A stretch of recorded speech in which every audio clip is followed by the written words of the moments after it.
जी, अस्सलाम वालेकुम स्टूडेंट्स। आज का हमारा टॉपिक है अलजेब्रिक ऑपरेशन ऑन मैट्रिसेस। आपको पता है कि हमारे पास जो अलजेब्रिक ऑपरेशंस होते हैं वो बेसिक फोर होते हैं। एडिशन, सब्ट्रैक्शन, मल्टीप्लिकेशन और डिवीजन। लेकिन मैट्रिसेस के अंदर जो है ना वो एडिशन, सब्ट्रैक्शन और मल्टीप्लिकेशन तो यूज होता है, डिवीजन यूज नहीं होता। जैसा कि आप देखिए यहाँ पर basic operations on matrices are first is multiplication of a matrix by a scalar कि आप स्केलर वैल्यू से मल्टीप्लाई करवाना चाहते हैं। स्केलर वैल्यू क्या होती है? स्केलर होती है कांस्टेंट वैल्यू से मल्टीप्लाई करवाना। ठीक है, एक होता है मैट्रिक्स से मैट्रिक्स मल्टीप्लाई करवाना, वो अभी नहीं टॉपिक हमारा। ये है एक मैट्रिक्स को किसी सिंगल वैल्यू से मल्टीप्लाई करवाना। जैसे यहाँ पर देखें, ये मैट्रिक्स ए है, इसको के से मल्टीप्लाई करवा दिया कांस्टेंट वैल्यू से। नंबर टू, एडिशन और सब्ट्रैक्शन ऑफ टू मैट्रिसेस। दो या दो से ज्यादा मैट्रिसेस की एडिशन और सब्ट्रैक्शन कैसे हो सकती है? थर्ड कैटेगरी है multiplication of to matrices, but आज के टॉपिक में इसके ऊपर वर्किंग नहीं होगी। फिर एक लास्ट पे एक लाइन लिखता है, there is no concept of dividing a matrix by another matrix. एक मैट्रिक्स को दूसरे मैट्रिक्स पे डिवाइड करने का कॉन्सेप्ट यहाँ पर नहीं है। पहला कॉन्सेप्ट था जी multiplication of a matrix by a scalar, किसी स्केलर वैल्यू से मल्टीप्लाई करवाना है एक मैट्रिक्स को। कहता है कि लेट कर लेते हैं एक मैट्रिक्स ए है जिसकी वैल्यूज है A B C D E and F and a scalar value k है। We define a new matrix k of A, यानी कि हर एक वैल्यू से के मल्टीप्लाई हो, कांस्टेंट वैल्यू मल्टीप्लाई। जैसे आप देखें, ये मैट्रिक्स हमारे पास था, ए जो था वो ए बी सी फिर डी ई एफ था। जब इसको अगर हम के की जगह -1 ले लें तो जहां जहां ए की वैल्यूज हैं उसकी हर वैल्यूज के साथ -1 मल्टीप्लाई होना चाहिए, सबके साइन चेंज हो गए। मैं आपको एक और एग्जांपल देता हूँ। अगर मेरे पास के की वैल्यू यहाँ पर है 3, जिसका मतलब हमने 3a निकालना है।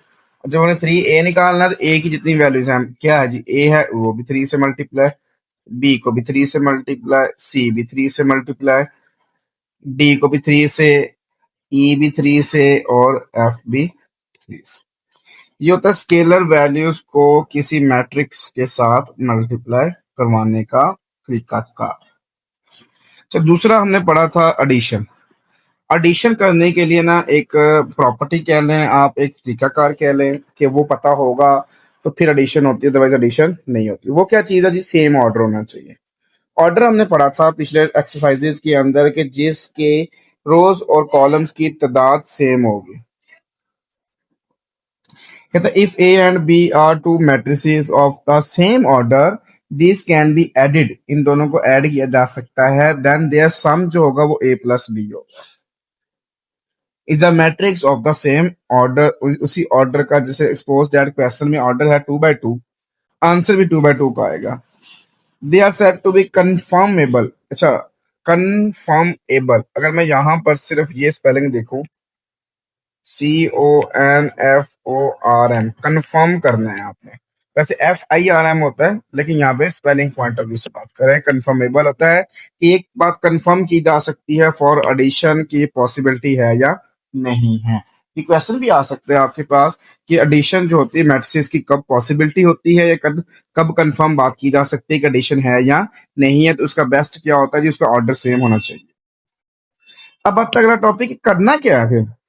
ए प्लस बी जो है ना ऑब्टेन होता है by adding the corresponding entries. मतलब करस्पॉन्डिंग क्या होता है जी? प्लेस वैल्यू जिसकी सेम होती है। जैसे एग्जांपल के तौर पर, ये एक एग्जांपल 1 बल्कि दी हुई है हमारे पास, जिसके ए वैल्यू और बी वैल्यू दी है, हमें सम करना है। तो यहाँ पर देखिए, हमने ए प्लस बी निकालना है और बी प्लस ए निकालना है। पहली बात हम निकालते हैं ए प्लस बी। क्या जी 3 है ना, 3 के साथ ये 4 ऐड होगा, देखें 3 + 4। फिर 8 है, 1 ऐड होगा, 8 + 1। 2 है, फिर -2 ऐड होगा इसके साथ। करस्पॉन्डिंग एंट्रीज ये होती है कि फर्स्ट फर्स्ट के साथ, सेकंड सेकंड के साथ, थर्ड थर्ड के साथ, फोर्थ फोर्थ के साथ, फिफ्थ फिफ्थ के साथ and so on. Same like that B plus A करते हैं तो उसमें भी क्या होगा? इसमें सिर्फ बी की वैल्यू पहले आएगी और ए की वैल्यू बाद में आएगी। क्लियर होगी बात यहाँ तक? सेम टॉपिक हमारा सब्ट्रैक्शन के ऊपर अप्लाई होता है। कंफर्म कब होता है जी? जब उनका ऑर्डर सेम होता है, फिर उसको हम a माइनस बी लिखते हैं और b माइनस ए लिखते हैं। Then it again matrix of same order. अगर जाहिर सी बात जिस ऑर्डर का क्वेश्चन होगा उसी ऑर्डर का आंसर होगा। तो ये कंफर्मेबल फॉर सब्ट्रैक्शन होता है। तो ये a माइनस बी कैसे ऑब्टेन होता है? जैसे हम वहां पे करस्पॉन्डिंग वैल्यूज को ऐड करते हैं, वहां करस्पॉन्डिंग वैल्यू को सब्ट्रैक्ट करेंगे, बट यहाँ पर कंडीशन है, अगर हम a माइनस बी करेंगे तो जो b होगा ना, जो हमारा b होगा उसको हम a में से माइनस करेंगे। और अगर हम b माइनस ए करेंगे तो फिर a को b में से माइनस, हम कहते हैं ना 2 - 1, ये जो 1 है ये 2 में से माइनस हुआ। इस तरह सेकंड वैल्यू फर्स्ट में से माइनस होती है या सब्ट्रैक्ट होती है, ये वो चीज है। अच्छा, यहां पर एक चीज और देखते हैं। जब हमने a प्लस बी किया था तो उसका आंसर और b प्लस ए किया था उसका आंसर सेम आया था। इसका मतलब a प्लस बी जो है वो इज इक्वल टू होता है b प्लस ए। एक प्रॉपर्टी भी है, नेक्स्ट इस पे बात करेंगे। जब आप सब्ट्रैक्शन की बात करते हैं तो यहां पर देखें तो a माइनस बी का आंसर और b माइनस ए का आंसर इक्वल नहीं है, और इसने स्पेशल लिखा भी हुआ है। तो ये आपने याद रखनी है कि a minus B is not equal to b minus A के होता है। नेक्स्ट चलते हैं। ये एग्जांपल नंबर 3 दी हुई है, उसमें a और b दिया हुआ है। उसमें आपने क्या करना है? a प्लस बी निकालना है और b माइनस ए। तो कहता है कि चेक करें क्या ये पॉसिबिलिटी है, इफ पॉसिबल। अगर आप देखें इसका ऑर्डर 2/2 है, इसका ऑर्डर देखें 2/3 है, ऑर्डर ही डिफरेंट है, तो एडिशन पॉसिबल ही नहीं है, सब्ट्रैक्शन पॉसिबल नहीं है। अब देखें लिखा हुआ है order of A is 2/2, order of B is 2/3। तो A and B are not conformable for addition and subtraction, possible ही नहीं है, तो आप इसको सॉल्व नहीं कर सकते। नेक्स्ट देखिए तो इसमें लॉज आ जाते हैं, commutative law and associative law of addition of matrices. अच्छा, अभी मैंने आपको बताया कि a प्लस बी का answer is equal to b plus A होता है, तो ये बेसिकली कॉम्यूटेटिव लॉ होता है। आपने याद भी रखना है, ये क्वेश्चन के अंदर भी आ सकता है कि दो मैट्रिक्स गिवन हो और देन वो कह सकता है prove that commutative law of matrix a and b। तो आपको खुद याद करना है कि a plus B is equal to b plus A होता है। This law is called the commutative law of matrices with respect to addition. कि एडिशन के पॉइंट ऑफ व्यू से बात हो रही है।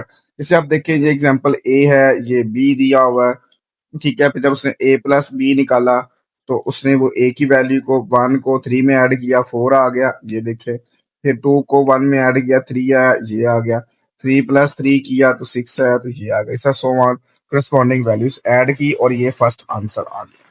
फिर बी प्लस ए निकालना है तो पहले बी की वैल्यू फिर ए की वैल्यू, बात तो एक ही है।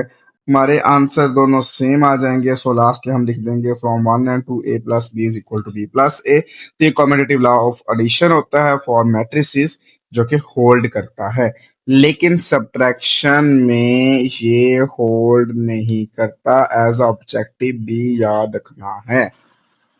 बात समझ आ गई बच्चों? अच्छा, आगे चलते हैं एसोसिएटिव।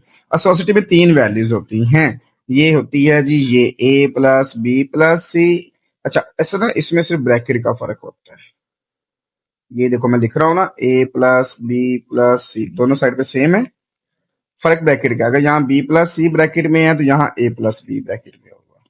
और अगर ये इस तरह होगा जी a प्लस बी ब्रैकेट में प्लस सी बाहर होगा, तो यहाँ पर a प्लस बाहर होगा और b प्लस सी ब्रैकेट में होगा। तो देन ये होता है एसोसिएटिव लॉ, ये भी विद रिस्पेक्ट टू एडिशन ही है।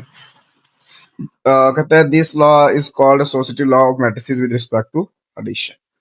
सिर्फ ब्रैकेट पहले सॉल्व करिए। जैसे आप देखें यहाँ पर a प्लस बी है, तो पहले उसने ए बी को आंसर लिया तो वो ये आया। फिर उसने प्लस सी किया, जो सी की वैल्यू ये है, इन दोनों को सॉल्व किया तो ये आंसर आ गया हमारे पास।